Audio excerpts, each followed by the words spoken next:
আজি আমাৰ ভাৰতবৰ্ষ এই তীৰ্থভূমি দেৱভূমি ভাৰতভূমি আৰু এই ভাৰতভূমি আমাৰ এই পবিত্ৰ দিনত আমাৰ পুৰুষোত্তম ৰামৰ জন্ম হৈছিলে। আজি তেওঁৰ জন্মদিন উপলক্ষে আমি সনাতনী হিন্দু আৰ্মীৰ তৰফৰ পৰা আমি সকলো সনাতনীয়ে একত্ৰিত হৈ জাতি মাটি ভেটি সভ্যতা সংস্কৃতি ৰক্ষাৰ বাবে আৰু ৰাম ৰাজ্য প্ৰতিষ্ঠাৰ বাবে আমি সকলো একত্ৰিত হৈ ওলাইছো।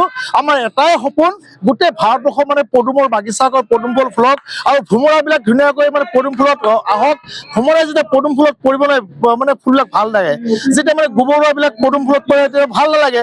এবাৰে কৈছো, আমি পৃথিৱীখন এই ভাৰতবৰ্ষখন আমি ৰাম ৰাজ্য হোৱাটো আমি বিচাৰো আৰু এটা কথা বিচাৰো, আমি ৰাম ৰাজ্য কেনেকুৱা হ'ব।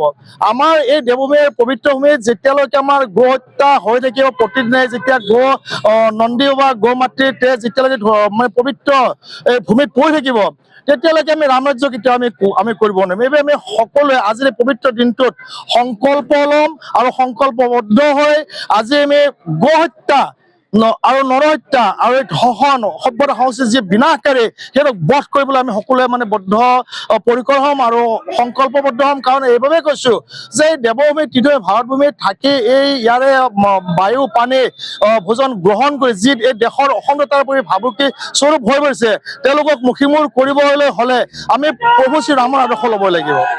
যেনেকৈ এজন সনাতনী হোৱাৰ পিছতো ৰাৱণক বধ কৰিছিলে প্ৰভু শ্ৰী ৰামে, ঠিক তেনেকৈ আমি এই অপশক্তি যি গো মাতৃ আই মাতৃ নন্দীবাক ধৰ্ষণ কৰিছে হত্যা কৰিছে তেওঁলোকক মুখিমূৰ কৰিবলৈ আমি শাস্ত্ৰৰ অস্ত্ৰ জ্ঞান ল'ব লাগিব।